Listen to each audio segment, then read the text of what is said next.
right, I'm out here with Ron in Missouri, and Ron's had actually you had one solid Bigfoot encounter years ago. My first encounter was more than 5 miles as the crow flies due east from here. And but that was like, Lord, that was almost 40 years ago. 40 years ago. Yeah. So it's a lot more developed now. Oh yeah. I mean, especially down there. I mean, the highway, the James River Highway wasn't built yet. 65 was a 2-lane highway. The area where I was, there's suburbans and developments over there now where it was just woods and it was out there by James River. But all in all, yeah, the trains changed a bit, but back then it was like in the late 80s, 1980s for you youngsters. And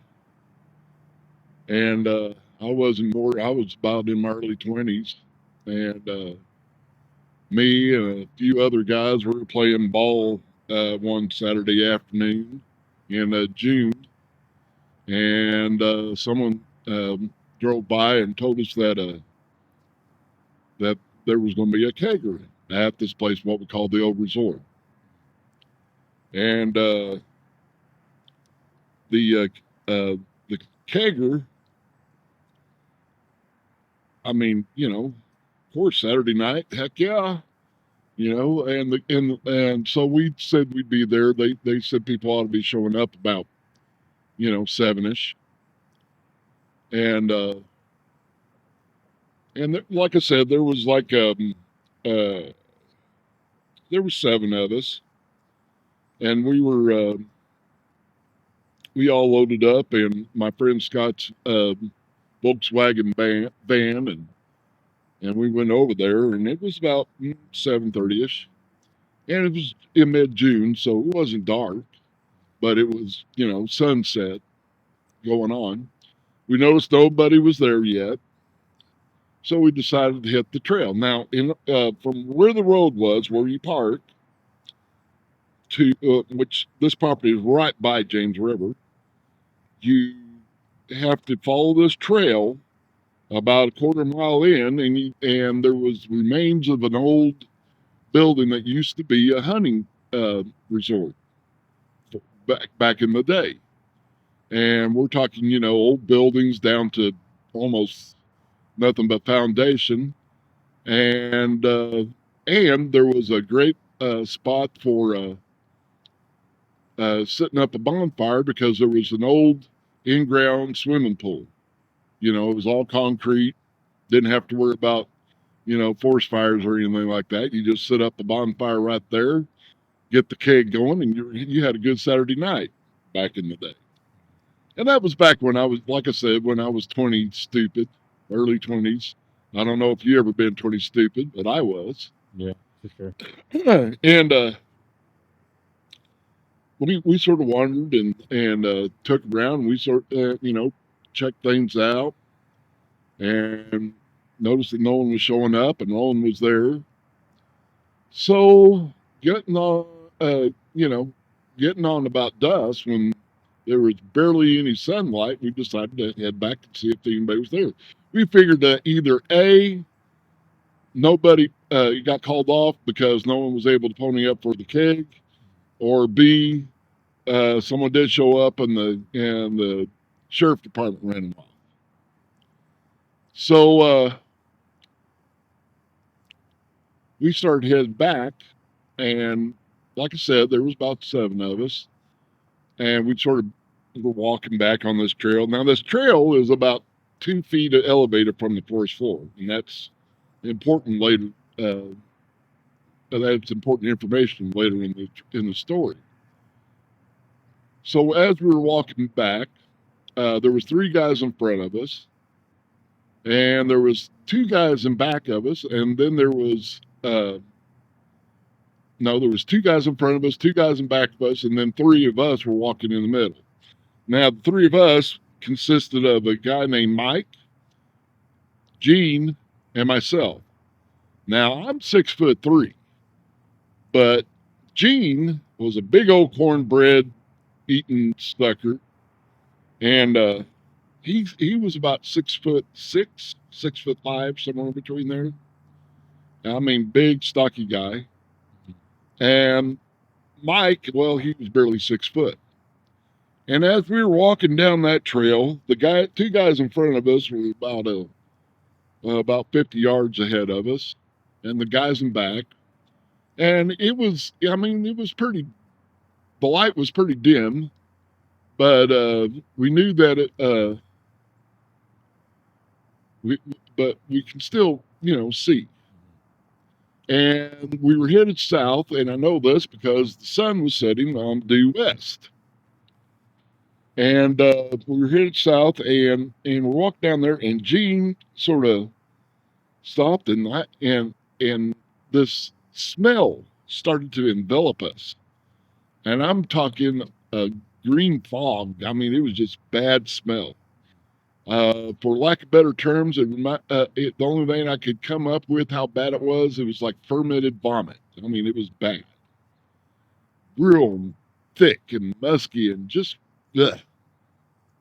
And Gene goes, "Ron, what the hell is that smell?" And I said, "Dude, I don't know, but it's about to make me sick." And so we kept on walking, hoping we'd walk away from whatever the hell that was. And then all of a sudden, about 20 feet down there, Gene just stops and looks to the right, towards the west. And like I said, it was right at dusk. The only thing you could see as far as light was the sun behind the hills. And no direct sunlight, but enough to have light. And he looks, and not more than where we were standing to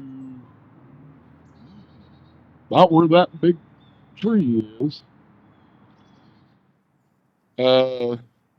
Behind that tree, about the size of this tree right behind me, was a big furry something with broad shoulders, a conical head, and just covered in fur, but you couldn't make out the face because the sun was behind it, or what was left of the sun. But you could see it was doing this number behind that tree, looking back, swaying back and forth, looking at us. And in a way, it was sort of comical in a way, because it kind of reminded me of those old cartoons where a hippopotamus would try to hide behind a telephone pole, And we just looked at that. And I looked ahead, and no, those guys were in front of us. I looked behind us. No, those guys were accounted for too. And this thing just sort of, behind that tree, and you could almost make out an arm going around that tree doing this stuff. Well, Gene just goes, "I can't handle this," and took off running. Well, being that he was the biggest one out of the 3 of us, I sure the hell wasn't going to stick around. So I took off running, and so did Mike. And we didn't stop until we got to the van. And the other guys thought, oh shit, what was going on? So they came running too. And when they caught up with us and we caught our breath, we told them what we saw and heard and smelled. And even then, I sort of had a skeptical type of mind, analytical, if you will. Mm-hmm.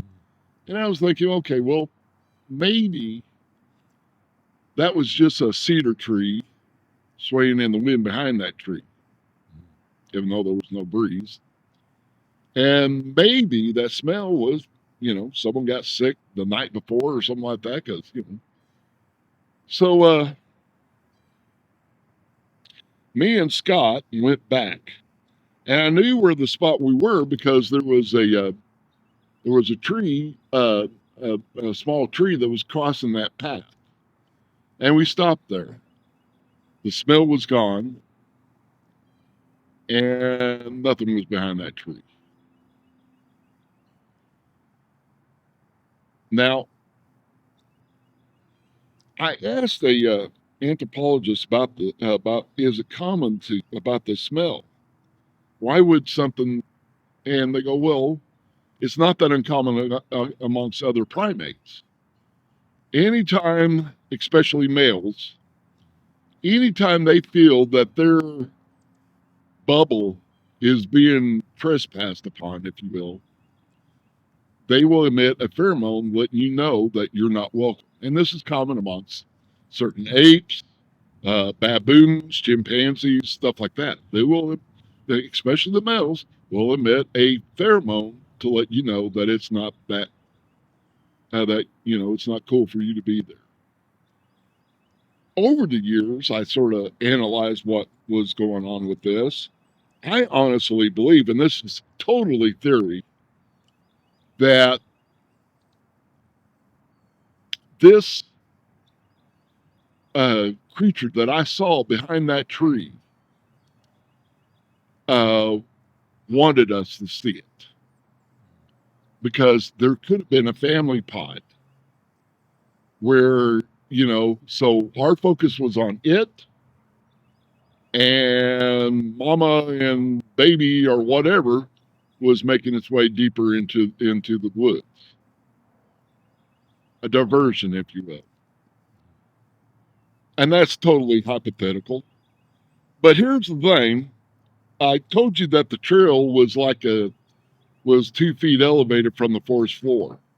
And I told you that Gene was like 6'5", between 6'5" and 6'6". That creature behind that tree was looking square.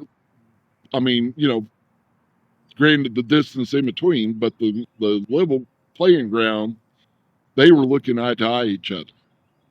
So if we were about 2 feet elevated from the forest floor and this thing was on the forest floor, and Gene was about 6'5", 6'6", this would make this thing somewhere around 8 feet tall. And like I said, broad shoulders and stuff like that. That was my first experience. I didn't talk a whole lot about it. No one wanted to be the village idiot. It affected me a long time. And what I mean by affected me, I mean for years, decades. It would it would cross into my dreams, especially if I was about to change jobs or move to a new location or something like that. Anytime I was bothered by the unknown, I would have a dream about what I saw that night. Like a dream or a nightmare?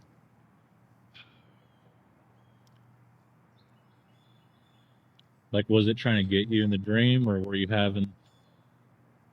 No, it was just an uneasy presence. I wouldn't call it a nightmare, because I never woke up in a pool of sweat and like that. It was just unsettling. It was an unsettling dream. Yeah, your mind would revisit that encounter. Correct. And that was my first experience. It sounds like it was being territorial. The fact that it was swaying back and forth, Right. observing you guys, and it was releasing that pheromone or that smell. Territorial, or like I said, trying to be trying to let us know, because, and I'm sure anybody that has seen footage of any primate, whether it be ape, chimpanzee, or something like that, when a male gets aggressive or gets threatened, it starts doing this now. Right. True. Yeah. Like, what are you gonna do about it? Yeah. Come at me, bro. Yeah. That's true. Yeah. And I think it was curious about your guys' presence. You guys were younger. You guys are probably chattering, and it probably got its attention. But I do agree there was probably like a little one around or a family group, and it was trying to divert your guys' attention to it? Well, you know, I really didn't think about that until years later. Did an investigation on an old boy that had a sighting near Pocahontas, Arkansas, and I'll tell you his story. And it was hard to get this man to agree to an interview on this, but after a while, I got him, and he agreed to it, and and he it was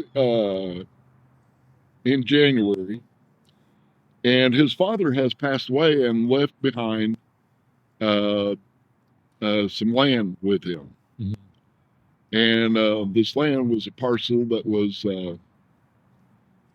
on top of this famous Ozark mountain. Um and and one morning he decided to go check it out. And so you know it was like about between 7 and 8 one morning. And yeah, it was December. I'm sorry, not January. And so he was driving, and it was just one lane trail up to this land. Mhm. And he turned the corner, and it was almost at the top. And he turned the corner, and there in the middle of the road was this big old hairball, not big, looked like about the size of a bear cub, and it was there in the middle of the road. And he came to a stop. He wasn't going that fast in the first place. And he came to a stop, and the thing just sort of wiggled around, all balled up. And so he honked its horn. Well, about that point, now, the mountain was sort of descending from his right down to his left. And out from the right, from the brush, comes Mama. Mama goes over there, and in one swallow swoop, they didn't even miss a step, picked up that baby squatch, swung it on its back, and proceeded to go down the brush. Well, he was at a complete stop now, put the car in park, and he got out of his car, and it wasn't that big of a car, but got out of his car, and he proceeded to watch this thing as it made its way through the brush, into the brush downhill. Well, not more than 3 or 4 seconds after that happened, or about 30 seconds after that happened, a rock buzzed by his ear and landed on the hood of his car from behind. He turned around, and there was Daddy. Daddy was about 15 feet away, huge, looking at him, doing this number and doing this number. Mhm. And then they looked at each other, and Daddy was pissed. And Daddy just looked at him and went, "Ah!"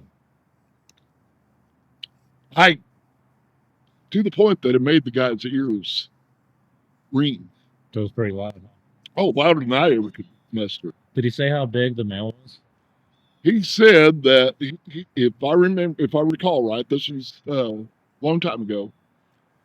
If I recall, he said that he was about 6'2", and this thing had him beat by a good 2 feet easy.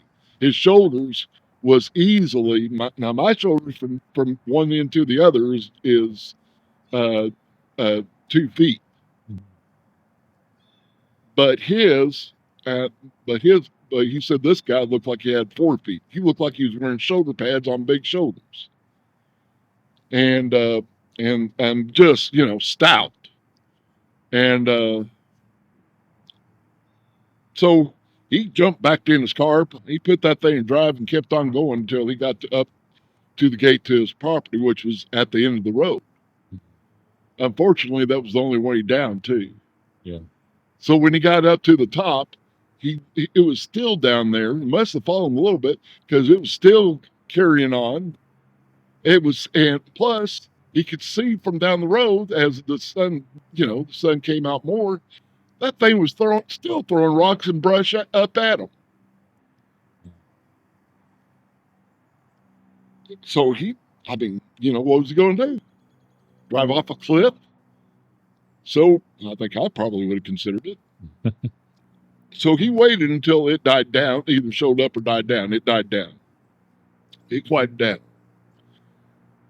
The same road that he went through, that he just had that experience, was the same way he had to go down. Right. So he had to go back through there Right. to get out of the area.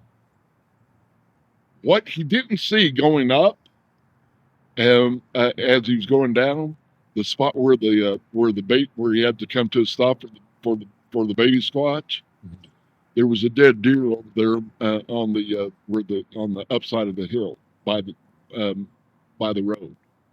Okay, so they had to kill. They were having breakfast. Okay. And then he kept on going and didn't stop until he got in town. Went to a McDonald's, got a cup of coffee, and he said, I sat there and with that coffee in my hand, didn't even take a sip, and and just stared at it for a good 30, 40 minutes before he could comprehend. He was still comprehending what he was trying to do. Mm-hmm. Now, I put him through a whole litany of questions to, see if I could trip him up. That's how I do. If it's a rehearsed story, a scripted story, if you will, I try to catch that. I try to catch on to that stuff. And he was an avid wrestling fan. Mm-hmm. So just another way for me to trip him up. I would call him up on Monday nights during Monday night, whatever, Raw or Nitro or whatever, just to see if I could trip him up. Right. But no, he was pretty consistent. Then I called up and I asked him if I could have my good friend Sibylla Irwin to give a call, because she's great at doing sketches and stuff like that. Yeah, I like Sibylla. And we refer to she is my little big sis, and I am her big little bro. Yeah. And I was with Sibylla on her first Bigfoot expedition. That was down in Texas. Anyway, Sibylla called the gentleman, and they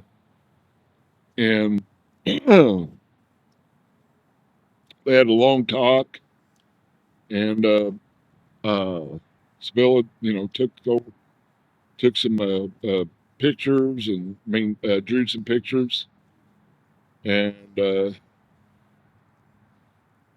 he and sketched it out, sent it to him for his approval. He calls me up and he says, "I'll tell you what, that gal made a grown man cry, because when it's in the pictures, it was like reliving it." Yeah, they're pretty accurate. She's a really good sketch artist. Oh yeah, she is. She's great. She's one of my favorite people. Yeah. And but anyway, if you will bear with me, I will find that rendition. Yep, that's Daddy. Oh wow, yeah, that is a very good sketch, and he looks extremely angry. You can see the canines. Oh yeah. Very white teeth, jet black, coal black, whatever people want to call it, ink black. That's similar to what I've seen. I mean, different looking in the face, but the same features. Oh yeah. Sense. They're like people. They all look different. Not everyone looks the same. See, that's the difference. I mean, a lot of people, they make the mistake. Like, it doesn't look like Patty. That's not. No, correct. Yeah, I'm like, these aren't sheep. These aren't deer. Just because you saw one don't mean that it's going to look or act like the next one. These are individuals with individual personalities. Different traits. even different facial features, Right. hair color. You know, not all of them are jet black. Not all of them are red. Yeah. You know, or brownish red. You Yeah, know, they're it's pretty much like people. I mean, we come in all different shapes and sizes. Some people are right. red-hooded. Some people And great. honestly, I think they adapt to the terrain Hmm. where they live in. Yeah. You know, sure, the ones out there in the real big forest, the Northwest and stuff, they probably are taller. Yeah. You know, For sure. as opposed to the ones in, say, the Ozarks, Hmm. which are probably an average between 7 to 8 feet tall. Where they got reports of 8 to 9 feet tall up in the Northwest. You know, different uh, different water source, different terrain, different food source. You know, Yeah, there's a lot of variables. And I know you're into the unknown primate theory, yeah, and I'm into like all kinds of theories. I mean, whether it's like interdimensional or like ETs. There's all kinds of variables. yeah. I like to focus more on the flesh and blood aspect of it. Yeah. I believe that they are a undiscovered primate Hmm. of North America. Uh, I don't disregard or disrespect other people's theories on the issue. Yeah. I just know what I know, Yeah. and that's the path I have to take until you show me something different, or until I see something different. Yeah. You know, That's the way I handle the channel and the information I take in. Is like I respect people that are like in the BFRO or different organizations, but I also like respect people that have experienced strange phenomenon, or even like what the Native Americans used to say. I mean, I'm open to all or ideas. still say. Yeah, I don't like it when someone's like, "Oh, screw that group," or "I don't like them." The only group that I absolutely disagree with is ones that believes that they go out of their way and think they have to go out of their way to try to hunt and kill one. Yeah. I do not. What is that? The Olympic Project or something? No, not the Olympic Project. No. They're a good group. But Yeah, no, there that's is. Derek Randall's and various other people that I know. And no, they're There no is a kill. group up there though in Oregon that's like trying to hunt it down. I don't know about Oregon. I know there's some over on the southeast that believe in that. The coastal. That's the one I think. Yeah. Well, that's on the south coast, Yes, yeah. southeast coast. I feel like it's wrong to take one of these things out because they're very human-like, but also like, how would you feel if someone shot your kid or your brother? Or your sister? Well, what really annoys me is, and they're following along. Okay, we have the evidence to prove that these things are real. We have the hair samples. We have the audio file. We have the video. We have the scat. We have the we have DNA. We have the stuff. I mean, if all the evidence, compiled evidence, forensic evidence, if you will, was compiled and taken to court, there has been people convicted of murder with less evidence than what we have. Oh yeah, way less. Okay, but being that it's science, and they have to go with the same mindset that they used over 100 years ago, that it isn't real unless it's dead on a slab or if it's alive in a cell. I can't subscribe to that way of thinking. That it actually annoys me. It's like, are you telling me that through all our scientific upgrades and our scientific, advances, that we still have to subscribe to the same way of collecting evidence and proving the existence of a species that we had to when they finally admitted that the mountain gorilla from Africa is real, or the orangutan? I think the best way to go about it is not to shoot one, but I do believe it's possible to find a body or just to find like a skull, which people say That "Well, is the Holy Grail. yeah, they're not going to let you do that. What if you do? There are primate remains that have been found in North America that they label, oh, this was from 100,000 years ago, but do they really know? Well, according to to modern science, hell, uh, the whole basis of the origin of man is based on bits and pieces of fossilized bones that could fit into a shoebox. But when it comes to the existence of an unknown primate in North America, well, that can't be.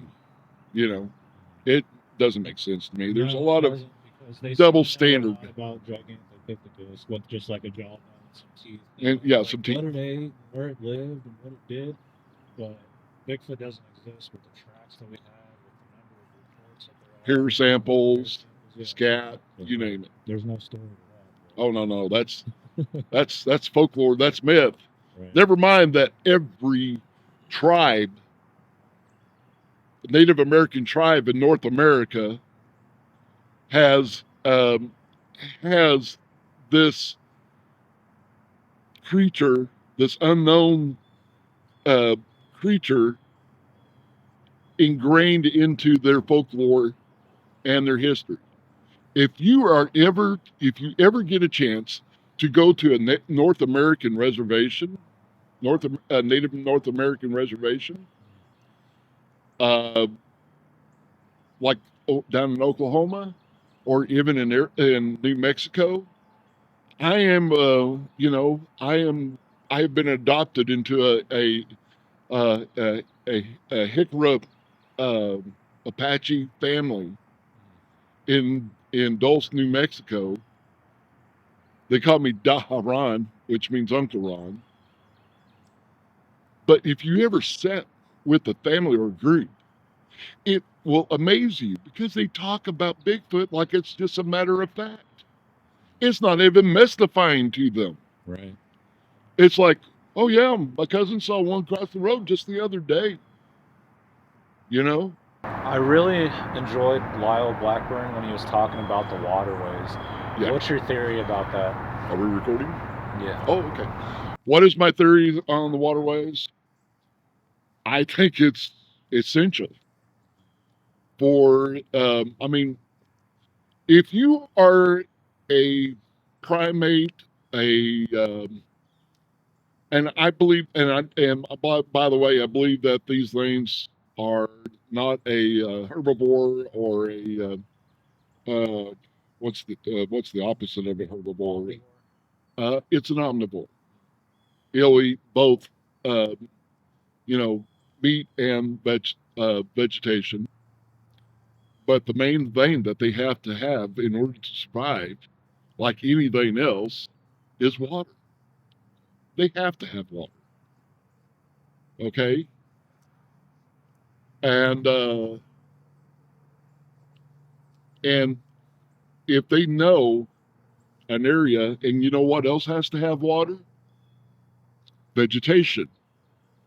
And deer, turkey, what have you. Yeah, I think that they do when they do travel. And the thing is, a lot of people say, well, these things are migratory. Some may be. But some may sort of hang out in an area like Current River or places around that has good rivers, James River, good water source. Yeah. Again, it goes back to people. Some people never leave their house. Some people are always on the road. Right. And they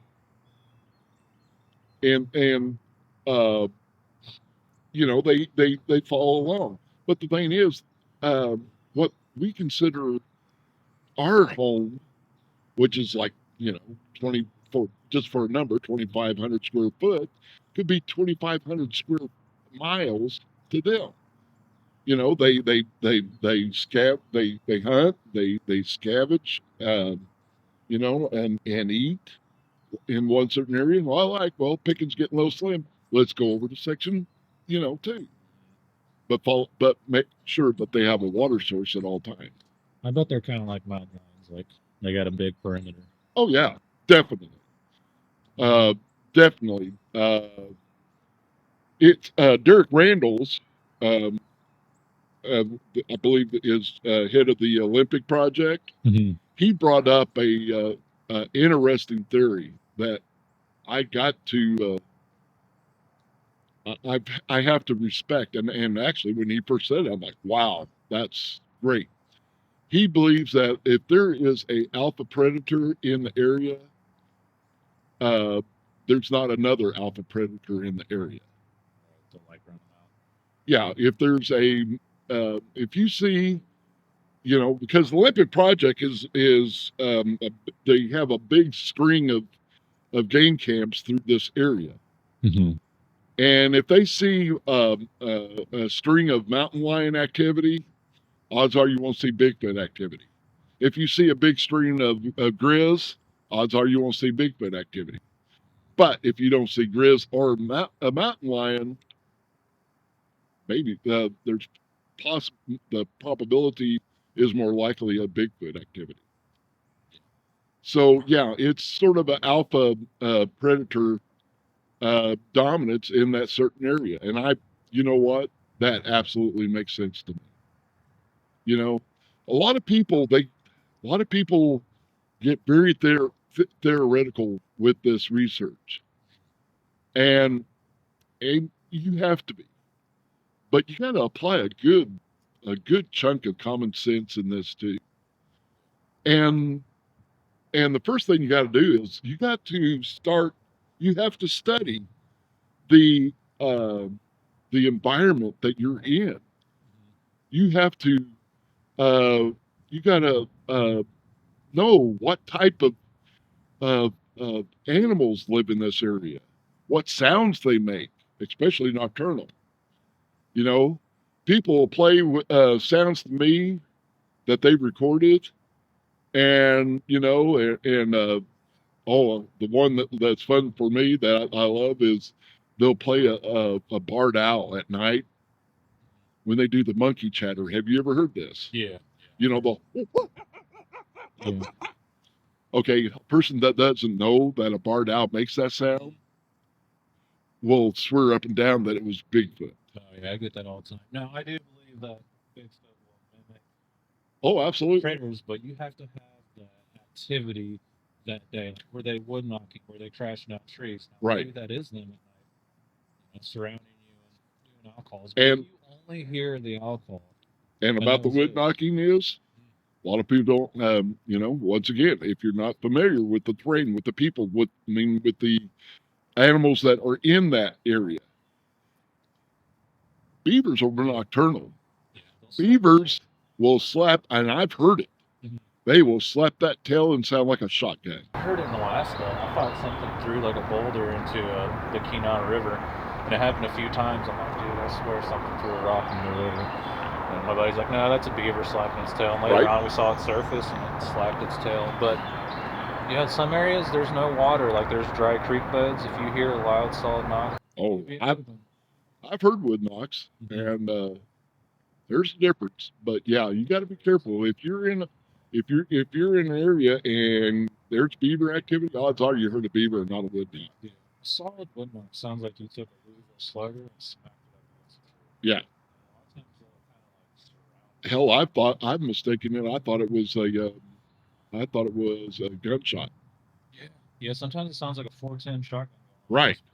Or like someone snapped a 2x4. People say, well, what are they knocking the trees for? And I'm like, it could be trees. It also could, but I also thought that, you know what?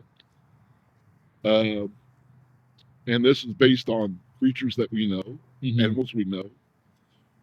When a gorilla wants to make known its presence, what does it do? Yeah, it does.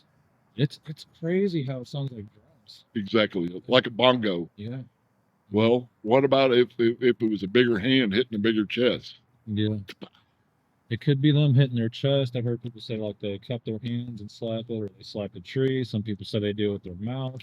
one of my good friends, Greg, did a report coming out of Ava, where a deer hunter through a scope saw one, and and with its mouth, it made a noise like someone was hitting a barrel, a steel barrel, you know.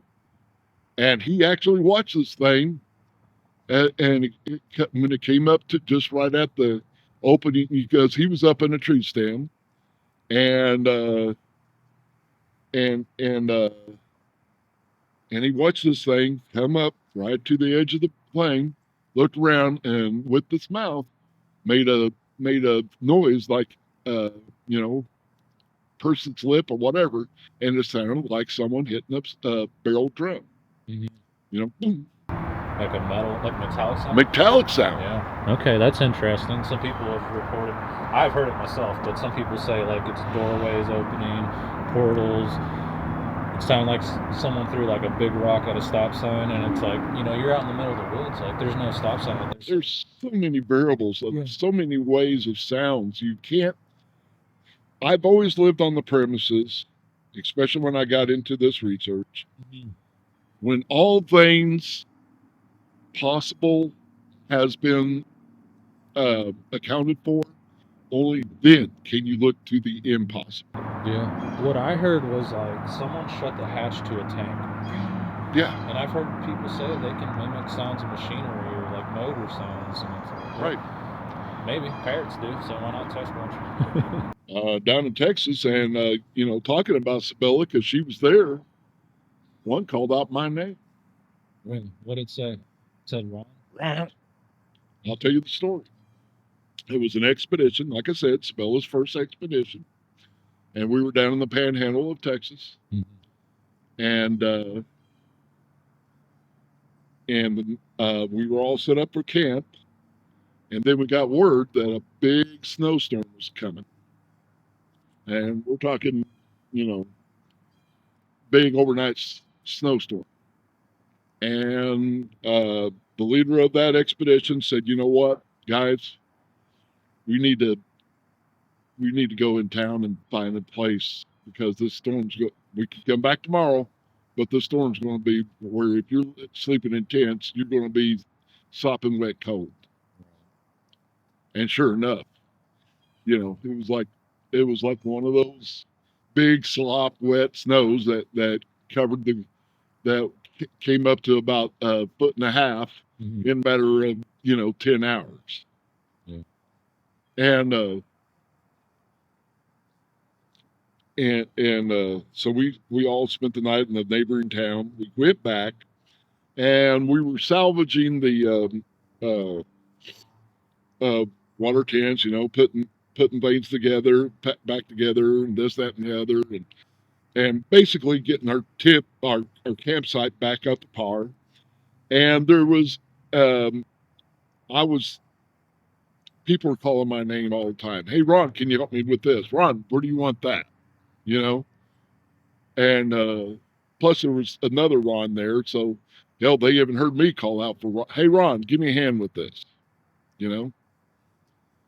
And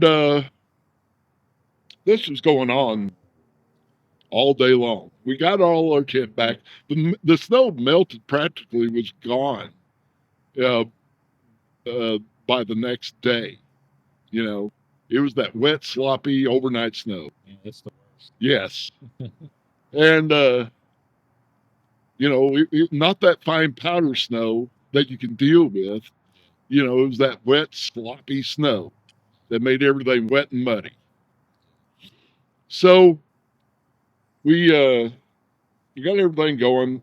We did our thing overnight. We had our meal. We did our thing overnight. And we all got back to bed. It was cold that night. I mean, it was in the 20s, or low 20s. Well, I bet it was miserable. Oh, and we were in our tents. And this is before hot tents and all that good stuff. We were in our tents, and I was sleeping. I mean, it was so cold that I had arguments with my bladder on whether to get out or not because I was warm and, get up. No, and but about 2:00 in the morning, outside of our camp, was a fence row, barbed wire fence, and out of the brush, we heard something go, "Woo!"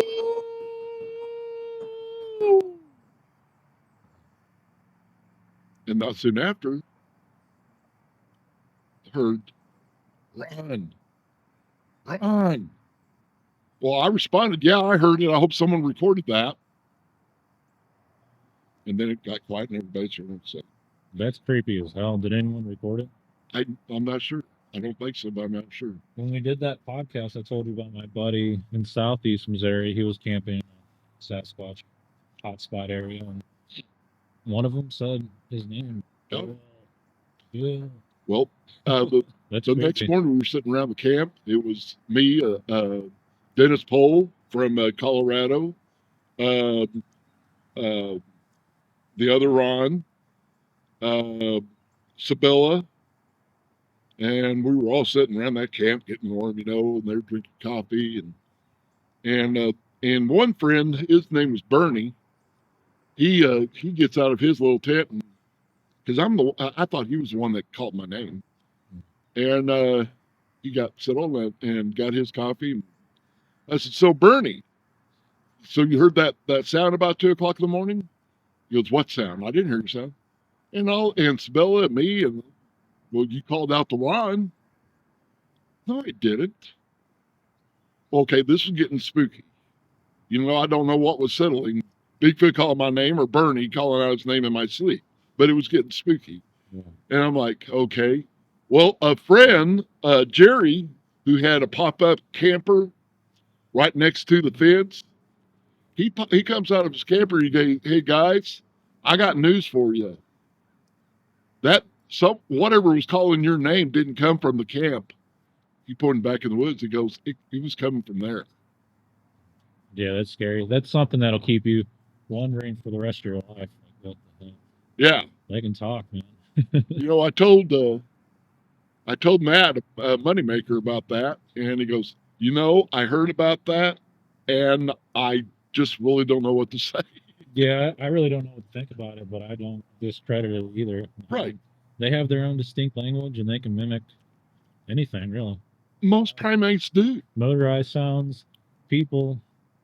I mean, it's freaky. Yeah. Now, people ask me, "Ron, do you think these things are smarter than us?" In the woods, yes. Yeah. For survival, absolutely. But we have a better dental plan. Right. It's a whole different ball of wax. We're more technologically advanced, and Yeah. we rely on each other to learn information. Where these things, it's kind of instinctual. Like they're born with this knowledge, and they kind of just know what to do as soon as they drop out. And they are not a communal breed either. Mhm. It ain't like you'll see a town of them. I mean, you may hear or see a family pod, but it isn't like they'll have, you'll see a not that I'm aware of, where you'll see a herd of them. Right, a herd, like a community. Right. Yeah.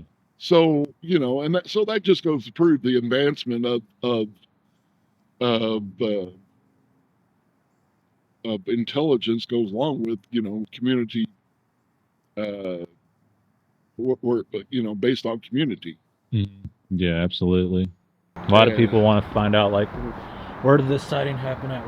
Where are they at? Like, they think like it's one specific area, but if you look into like every town, they probably have their own Bigfoot story somewhere down the line. Oh yeah, you brought up about Ava Mm-hmm. and that area. Do you know what county Ava's in? Douglas. Yeah. Do you know what the nickname for Douglas County is? The local nickname? I remember you telling me something about Burger County. Yeah, Booger County. Okay. Yep. And Howell County. A friend of mine, Larry, he has a theory that Highway 14, which goes, borders Missouri and Arkansas, Mm-hmm. is the mystery road where a lot of sightings events takes place along Highway 14, and that goes through Ava, Douglas County, Hall County, various counties down south. Mm-hmm. Yeah, it's an interesting place for sure. Wow.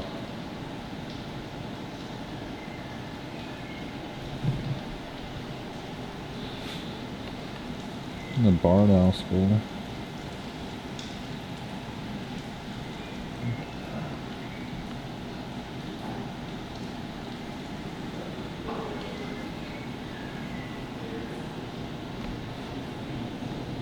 We were talking about the we were talking about the food source for squatches. Mm-hmm. Now in the 1800s, I've always one of my talks is that I would say environmentally speaking, it is more environmentally friendly for squatches today than it has been in over 200 years. And people say to me, Ron, how can you say that with the cities and stuff like that? Back in the 1800s, all these trees wouldn't be here. It would be clear cut for pasture, for shelter, for power source, That's why whatever. the Dust Bowl happened. Huh? That's why the Dust Bowl Exactly. happened. Now I want to show you the deer population in Missouri back in the 1800s was somewhere around 500,000. But just in that short time, by 1925, the deer population was barely over 100. Yeah. It just goes to show how fast the deer population just disappeared. Right. Then the conservation department started relocating deer from Michigan and Canada, and it rose a bit, up to over 10,000. In 1960, it rose over to 100,000. 1990, and God knows what it is today, damn near 1 million. Yeah. Well, that's a good There's representation. more food. Yeah. There's more food source in North America today than there has been in almost 200 years. Yeah, that's a very good point. I love Missouri. Yep. Wow. A lot of education for kids here. Yeah. What do we got here? Different types of Oh, we got some catfish. catfish, bluegill, Yeah. That's so cool. some smallmouth. Look at that.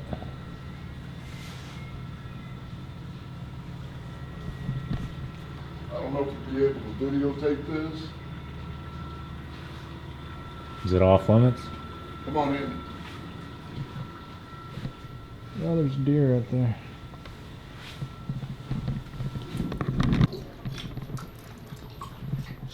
Yeah, you can see. This is the feeling you get when you're out there squatch hunting. In the woods, yeah. But the thing is, when they used to have, Okay, let's say that's not real, is it? Really creepy.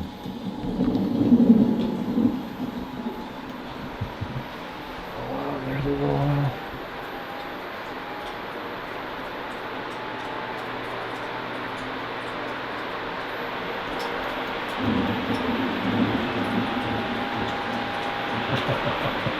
that's cool shit. Yeah, that is.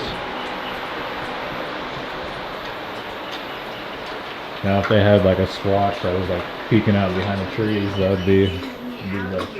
Before the sun is even up. I've been taking early morning walks in these woods since I was just a little older than you. Wake up so you don't miss a thing. We're headed to my favorite place to watch the forest come to life. What's to miss? What's to miss? Are you kidding? Listen to all those birds singing. The forest wakes up each day right around dawn, but we miss it most mornings. Turkey hunting in the spring is one of the best ways to spend time together in the woods. You get to see all kinds of wildlife.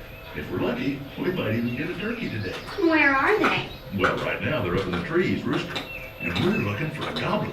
Well, I hope we get one. I'm hungry. What was that? They're That's a male whippoorwill calling. It's rare to see a whippoorwill, though we often hear them in the dark. Maybe there's a nest here. Look, there are eggs right on the ground. No nest. I'd sure like to see that whippoorwill. Grandpa, look at that, over there on that tree. It's a Luna moth. Look at the spots on the lower wings, Grandpa. They're eye spots, meant to fake out its predators. You know, make them think it's the face of a large animal.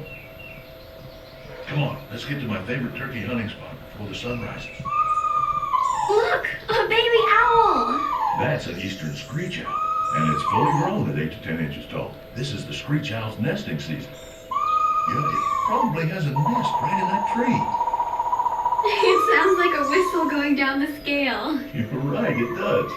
You know, that tiny owl is quite a predator. You're kidding me. It has excellent hearing and eyesight for hunting in this light. It grabs its prey with razor-sharp talons and tears it to pieces with its hooked beak. It eats mice, small birds, insects like moths and grasshoppers.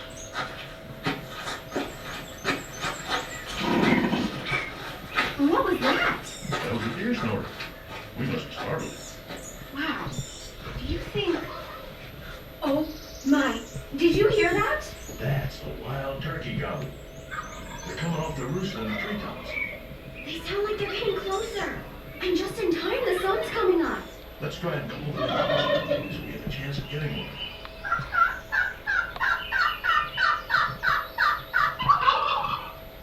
Hey, you try it too. Cool. That's good.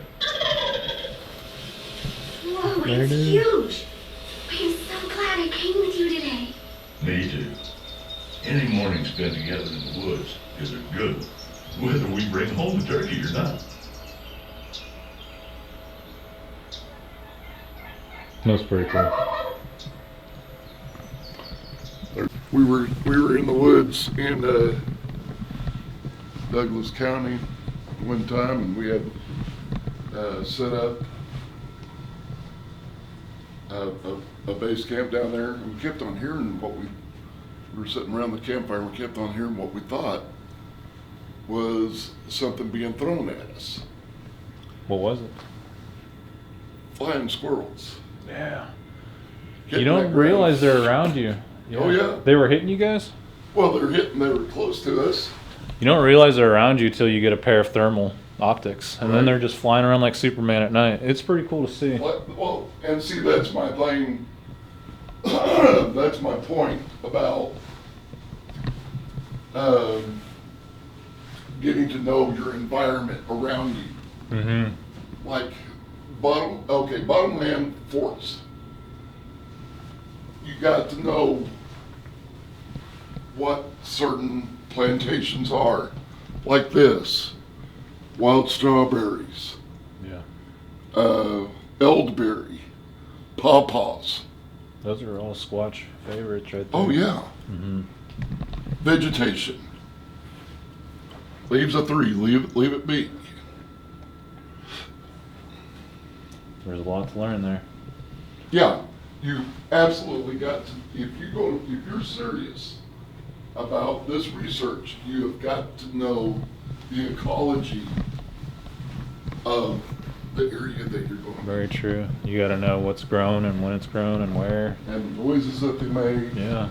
Yeah, because you could easily confuse. Misidentify. Yeah, like an owl call. I've heard that before where people will hear like that neighing sound and they think it's a squatch, but it's like, no, that's an owl. Right. It sounds like a horse neighing. Here's one of my favorite spots. Now there's certain times of day you sit back and they have little microphones where you can hear the birds and stuff. Okay, so they got the bird feeders out there. Oh yeah, but the thing is, there's certain times of day when the deer and the turkey show up, and I'm talking about a busload. They just show up right here. Yeah, they show up, drink, and eat the seeds and the food and stuff around here. That's cool. And this is quiet, and there ain't a whole lot of birds here right now, but Right. there are certain times of day, you know, like when you first showed up, Mm-hmm. There had to be 15, 20 cardinals chowing down. Yeah, I seen a cardinal out there when we were talking earlier. I noticed that you were watching that chipmunk rustle around there below us. It's like, what the heck is flipping up leaves? I kept looking and I didn't see anything. Oh, I did. It was a chipmunk. Okay. You know, our blue jays look different than blue jays around America. Mm-hmm. Totally Yeah. different. I But they, noticed you know, that. well, that's not a blue jay. It is to us. To you, maybe. Yeah.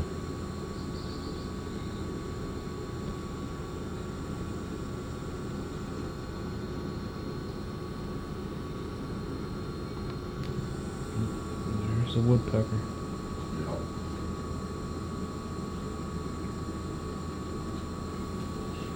Those things start coming in. Yeah. Blue jays are happy. They like to fight, man. They will fight other birds. Very territorial. They took a chuck or two out of my scalp when I got too close to their nest. Mm-hmm. Yeah, one of their little ones fell out of a nest and I tried helping it. Yeah. They were flying around me like crazy. Like dive bombing me. Uh-huh. But when I'm deer hunting and they're going off, I know a deer's moving. I think they do it on purpose just to piss us off. Mm-hmm. The quality's very good with the glass. For some reason, it looks really good on the camera. Oh, yeah.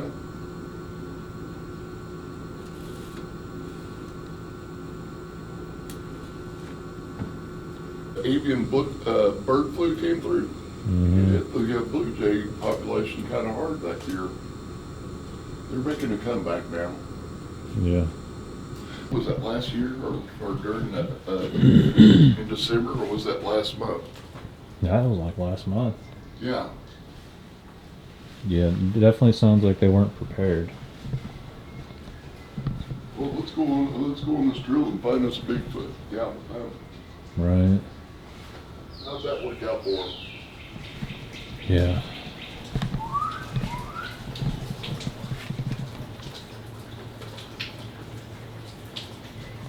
That's cool. Definitely got to go check on the pup. Yeah. Well, I tell you what, let's make our way. Makes you wonder why they're wanting to close it down. I don't know. I just did a story on that place and all of a sudden they're wanting to close it down. I mean, I doubt that has anything to do with it, but it's just kind of a weird coincidence. Suspicious minds would say yes.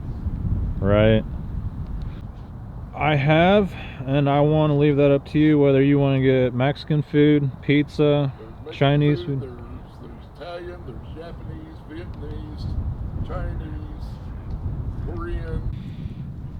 Nice little lake, though. Yeah. There's talk that they're wanting to develop this area, That's a shame. ain't it? That's one good thing about Missouri.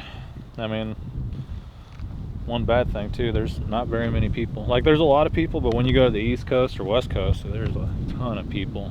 Development everywhere. So here it's kind of remote, really, Right. compared to those areas. Mallards and geese, Mm-hmm. federally protected. It's a lot colder by the waterways, man. Oh, ain't it? Mm-hmm. Come on, Yowie. Drop a deuce. He's sniffing things out. Mm-hmm. Now during the spring and summer, they rent kayaks. Oh, really? What is that? You heard that duck.